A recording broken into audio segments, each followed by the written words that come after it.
Hola, ¿qué tal? Pues ya estoy aquí con la tercera entrega de los breviarios de la camarita. Tengo un montón de cosas que decir, pero como son breviarios, no voy a extenderme. Es una de mis promesas. Entonces, voy a ser breve y voy a tratar primero un tema que surgió de la segunda entrega. En esa entrega yo estaba hablando de mi tatuaje que tengo aquí que dice Hoy es siempre todavía, que es un verso del poeta Antonio Machado. Y con motivo de este verso yo estaba diciendo que el siempre tiene límites.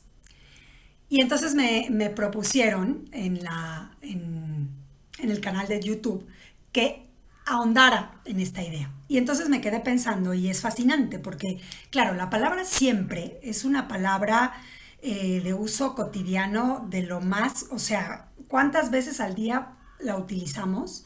Muchas. Seguro que que no hay día en que no utilicemos la palabra siempre. Como otras muchas, ¿no? Que están en el campo, digamos, de las connotaciones temporales. La palabra siempre, como la palabra nunca, ¿no? Tienen esta particularidad de denotar relaciones con el tiempo, ¿no? Tanto hacia el pasado como hacia el futuro. Entonces, claro, cuando yo digo que la palabra siempre o que el siempre tiene límites, me quedé pensando en frases que yo digo o que podemos decir cualquiera con esta palabra. Por ejemplo, em, siempre quise ser maestra. Pues no, estrictamente hablando no es real, no es verdad. No siempre quise ser maestra, no desde que tuve mi primera conciencia como ser humano quise ser maestra. Ahí empezaría mi siempre, ¿no? En ese momento. Y no fue así, eso lo adquirí después. O para el futuro, por ejemplo, siempre te voy a querer. Pues sí, es posible, en ese caso sí es posible querramos a alguien toda nuestra vida. Eso significa el siempre. El siempre se termina cuando termina la vida. Y entonces, claro, ese siempre tiene límites con mi muerte. Yo dejaré de querer a esa persona cuando muera, yo. Porque si muere esa persona, no le dejaré de querer. Otra frase coloquial, pues siempre seremos amigas. Pues probablemente sí, hasta que una de las dos muera, pero probablemente no. A lo mejor nuestra amistad termina en algún momento por las razones que sean. Em, con lo cual, esto se reduce, me parece, o se puede sintetizar en esta idea de que siempre hay tiempo. Eh, y no siempre hay tiempo. Ahí está la cuestión del límite del siempre. Hay cosas para las que sí, pero hay cosas para las que no. Por lo tanto, hay que pensar o hay que entender y tener conciencia de que hoy, hoy 15 de septiembre a las 11:20 de la mañana, pues sí, hay tiempo para algo que queremos hacer o que necesitamos hacer, pero no siempre. Mañana no sabemos si hay tiempo para eso. Por lo tanto, pensemos en que él siempre tiene límites y hagamos las cosas ya. Esa era un poco la idea, ¿no? Y el tatuaje, regresando al inicio de esta conversación y para darle término a este tema, dice, hoy es siempre todavía. Y el todavía es justo la palabra que le pone el límite al siempre. Hoy sí, todavía tenemos tiempo, todavía es un siempre, pero este siempre termina cuando termina el hoy. Así que bueno, ese fue mi pensamiento sobre el siempre tiene límites. A ver qué les parece. Si les parece muy complicado, muy rebuscado, pues no me hagan ni caso. Y si les parece interesante, pues piensen por ahí. La invitación es a hacer cosas. Bueno, hacer lo que tenemos pendiente. Ya. Y bueno, la otra cosa que estuve pensando en este tiempo es sobre el enamoramiento. Y de antemano digo que no sobre el amor, que son dos cosas distintas, me parece. Y en el amor no me voy a meter porque es un tema de lo más peliagudo, de lo más polémico. Y a lo mejor un día lo tratamos, pero hoy voy a hablar sobre el enamoramiento, porque estuve pensando que el enamoramiento es un acto de voluntad, es una decisión, es una forma de ejercer justamente nuestra libertad nuestra libertad de pensar, de actuar, de dedicar tiempo, y ahorita me extiendo un poquito en eso. Y esto lo pensé porque estaba viendo una serie muy trivial, como tantísimas películas y series y novelas, en las que algún protagonista dice, es que me enamoré, ni modo, así pasó, fue inevitable.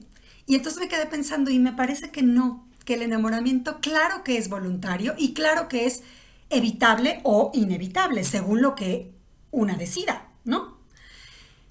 Yo creo que enamorarse implica, en primera instancia, dedicar tiempo de nuestra mente a la otra persona. O bueno, a la otra entidad, a la otra... Pensemos en una persona. Dedicarle tiempo, pensarle, fantasear, construir ideas, ¿no? Y eso es un acto de voluntad, porque podríamos decidir no hacerlo y dejar pasar esos pensamientos y dedicarnos a otra cosa. Pero también implica accionar, enviar un mensaje, escribir una carta, quedarse de ver para tomar un café. Ese es un acto de voluntad, es un ejercicio de la libertad. Yo decido hacer eso y por lo tanto decido involucrarme afectivamente con esa persona y abrir la puerta al enamoramiento, que dicho sea de paso es claramente un estado fisiológico, ¿no? Y por lo tanto podría ser adictivo. Y por eso decimos que fue inevitable enamorarnos, porque de pronto ya sentíamos una cosa de esta química corporal que estaba presente, pero podíamos haberlo evitado. Estoy segura de eso. Podíamos darle la vuelta, no pensar, no accionar, no dedicarle tiempo, canalizar esa energía en otra cosa, en otra actividad, y por lo tanto no enamorarnos, generar distancia, generar incomunicación, y claramente el enamoramiento no se da. Entonces, cuando decidimos corresponder a un enamoramiento de otra persona, estoy segura que estamos decidiendo accionar en consecuencia y por lo tanto enamorarnos. Así que eso también lo podemos decidir y me parece uno de los ejercicios de la libertad más bellos en los que puedo pensar. Bueno, ahí se los dejo y a ver qué les parece. Me escriben y me dicen algo sobre esto. Y por último, para cerrar este breviario, esta tercera entrega, pues hay un tema que quiero tratar prontamente, que es el tema de la identidad, que toda la vida ha sido una de mis preguntas vitales, ¿no? Yo tenía una maestra que decía que todos en la vida tenemos una pregunta vital, una pregunta que nos acompaña siempre, que siempre nos está generando retos de respuesta o de nueva duda.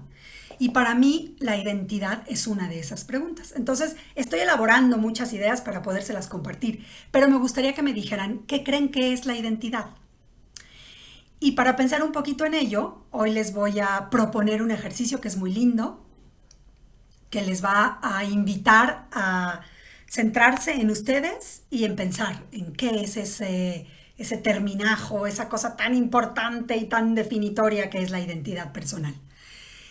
Tomen una hoja de cuaderno, un papel de reciclar, un pedazo de cartulina, lo que sea. Y en blanco, por supuesto, que esté libre para poder trabajar en ese lienzo. Y entonces identifiquen marcas que tenga la hoja naturalmente, una basurita, una arruga, un punto de tinta de más. Hay.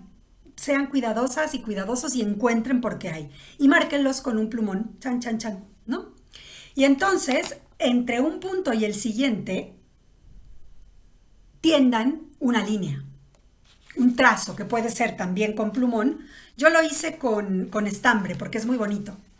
Entonces, entre este punto y este punto, pues lancé un trazo de estambre. Y luego entre este y este, otro. De tal forma que se va haciendo, si se fijan, una especie de cartografía o de mapa, de ruta de la identidad. Y entonces en cada punto, pues escriban o dibujen cosas que a ustedes les dan identidad. No digo más. Y luego léanlo, analícenlo y a ver qué encuentran ahí. Y probablemente en eso encuentren alguna respuesta o propuesta de qué es esto de la identidad.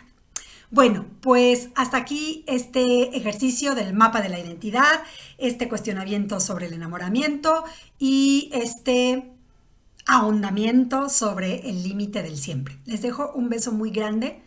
Escríbanme cositas porque me ponen a pensar. Hasta la próxima. Chao.